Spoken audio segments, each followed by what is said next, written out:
There are heroines in the Bible. Let's look at 4 of female Bible characters. The story of Rahab. She is a woman on the margins of society who, through faith and courage, becomes a hero in God's grand narrative. Are you ready to meet Rahab, Jericho's unlikely heroine? Let's go! Jericho was a sight to behold. Towering walls made it seem invincible. Inside, life bustled with merchants, families, and, well, let's just say not everyone was following God's law. In this very city lived a woman named Rahab.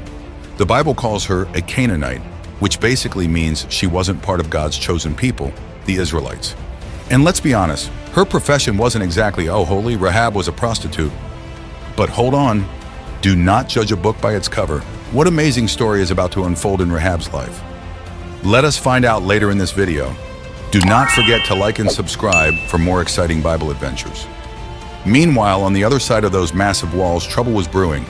The Israelites, led by Joshua, were about to enter the Promised Land. But first, they needed intel. Joshua said, "We need to know Jericho's weaknesses. Send 2 of our most courageous men to scout the city. Open up. We are weary travelers looking for a place to rest." Rahab, startled, asked, "Travelers? At this hour? Come in quick." Rahab was surprised. These were not ordinary travelers. Something about them felt unusual. Little did she know her life was about to change dramatically. "We appreciate your hospitality, but we have heard rumors. They say you help foreigners." "For a price," one of the men said. Rahab said, "Perhaps. But who are you and why are you in Jericho? We are on a pilgrimage." "But Rahab, have you heard anything about the Israelites?"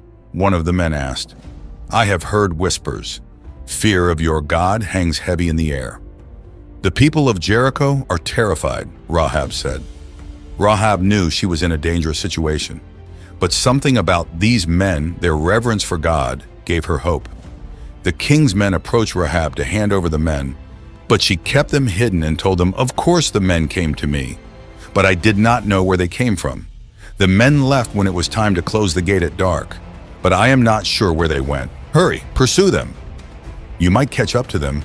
After the king's man chased after them, Rahab returned to the spies and said, "Listen, you must promise to spare my life and my family's when you conquer Jericho, because I'll help you." The men said to her, "We swear by our own lives to secure yours. If you don't reveal our mission, we will deal loyally and faithfully with you when the Lord gives us the land." 10.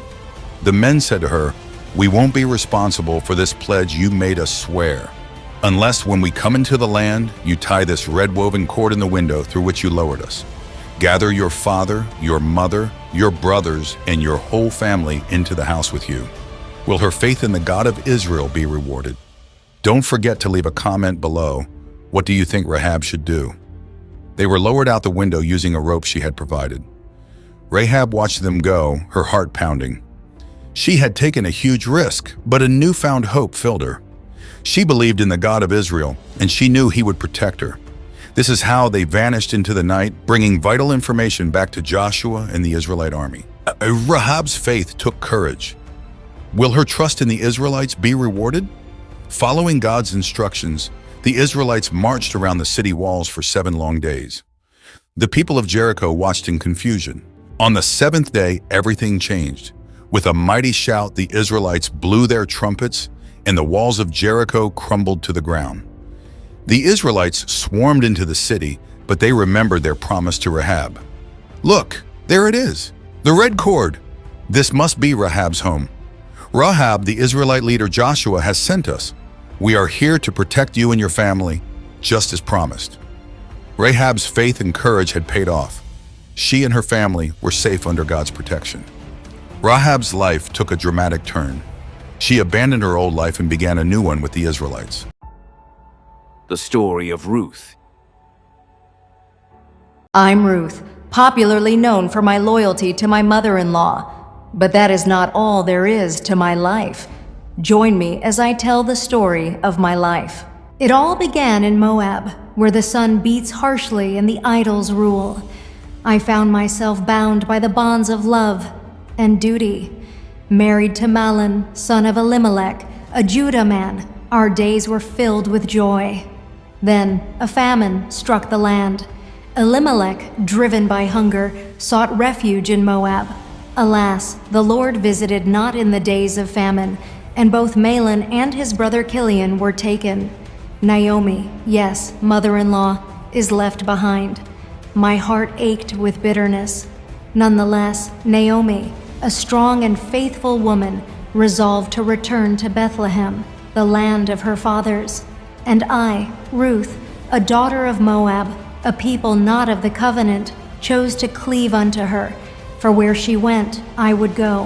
Where she lodged, I would lodge. Her people would be my people, and her God, my God. Wait, I see you are enjoying the video, but please like it and subscribe to this channel so that it can spread. In Bethlehem, with nothing but the clothes on our backs, we gleaned in the fields after harvest. We were sustained by the kindness of strangers, a blessing from the Lord.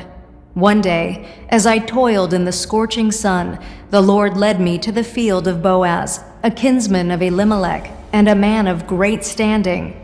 News of my devotion to Naomi must have reached him, because he treated me with kindness and told his employees not to bother me.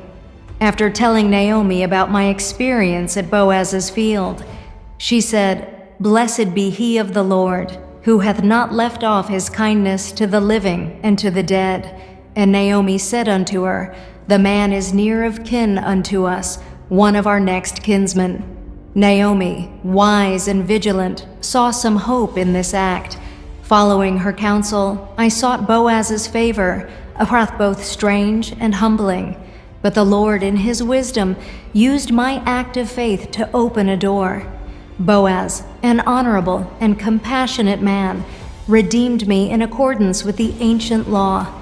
He took me as his wife, and the Lord blessed us with a son, Obed, the forefather of kings. The story of Salome. In the heart of Bethsaida, another figure emerges from the shadows of biblical narratives: Salome, the wife of Zebedee and the mother of James and John. While the pages of the Bible provide glimpses into her life, there is much more to Salome than meets the eye. Hers is a tale of quiet strength, unwavering faith, and a woman who played a pivotal role in the unfolding drama of Christ's ministry.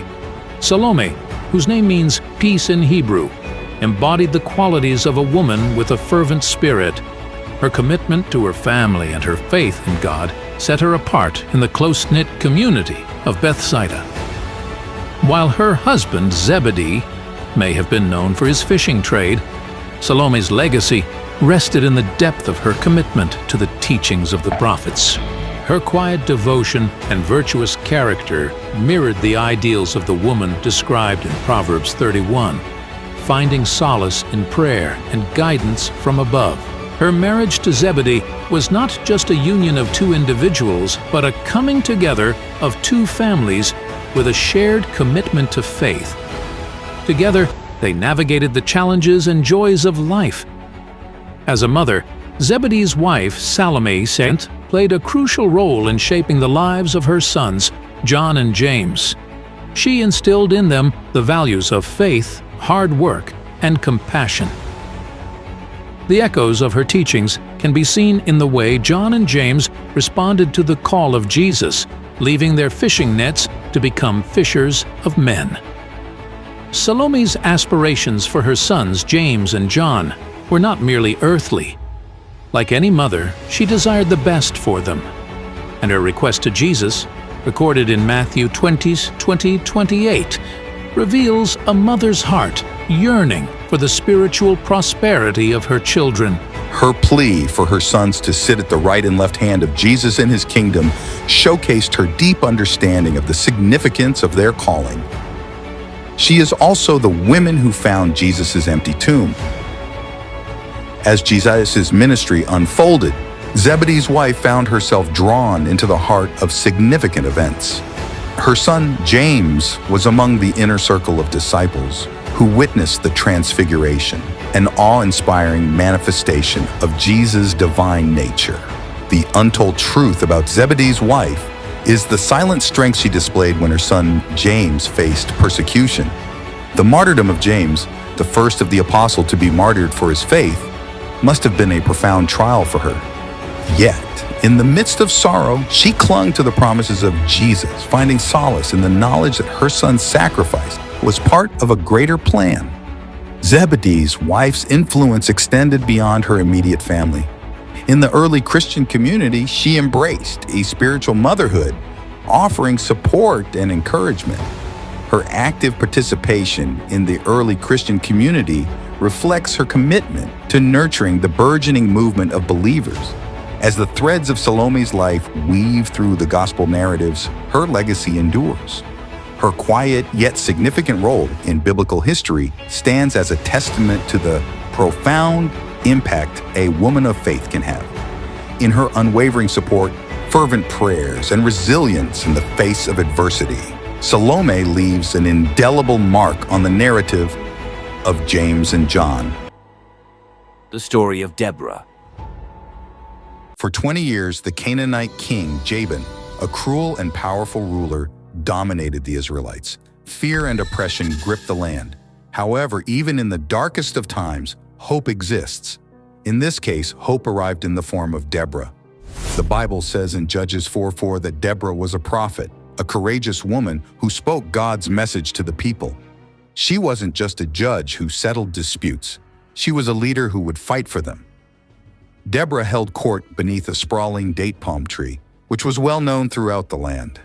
Israelites from all over, suffering from hardship, would travel to seek her wisdom and fair judgment. Deborah received a new type of case on her table one scorching afternoon. She summoned Barak, a warrior from the Naphtali tribe, a man known for his bravery but possibly lacking in firm faith. Barak, Deborah exclaimed, her voice full of prophecy. hear the word of the Lord, the God of Israel. You are called to lead our people out of this misery. Barak's brow furrowed. I am honored, but the Canaanite army is massive and powerful. How can I defeat them with only 10,000 men? Deborah's eyes lit up with determination. Because you will not be alone, Barak. The Lord will be your strength. Go and gather 10,000 warriors from the Naphtali and Zebulun tribes. I, Deborah, will entice Sisera, Jabin's most powerful general, into the valley of Kishon. And you will crush them right there on the ground. Barak hesitated. The task appeared daunting, and the enemy formidable. I will go, but only if you come with me. Deborah agreed to accompany him. But then she revealed a truth that both surprised and challenged Barak. Because of your wavering faith, the victory will not be yours to claim. No, it will be a woman who brings down Sisera. Barak, though taken aback, accepted these words. With newfound determination, he marched his troops towards the valley of Kishon. Meanwhile, Sisera, arrogant and confident in his iron chariots, amassed his vast army to meet them. The day of the battle arrived. Tension hung heavy in the air. Barak's group of warriors stood firm against the gleaming Canaanite army. Then, as Deborah had prophesied, the skies erupted. A torrential downpour transformed the battlefield into a muddy quagmire. Sisera's mighty chariots, once a symbol of terror, became useless, stuck fast in the muck. Seizing the opportunity, the Israelite army, on foot and agile on the muddy terrain, charged forward. The battle raged, but the tide had turned. The Canaanite forces, disoriented and bogged down, were no match for the Israelites fighting with newfound faith and fervor. Sisera himself, witnessing the rout of his army, panicked. He abandoned his chariot and fled on foot, desperately seeking refuge. His escape led him to the tent of Jael, a Canaanite woman known for her hospitality. Exhausted and defeated, Sisera collapsed inside the tent and fell into a deep sleep.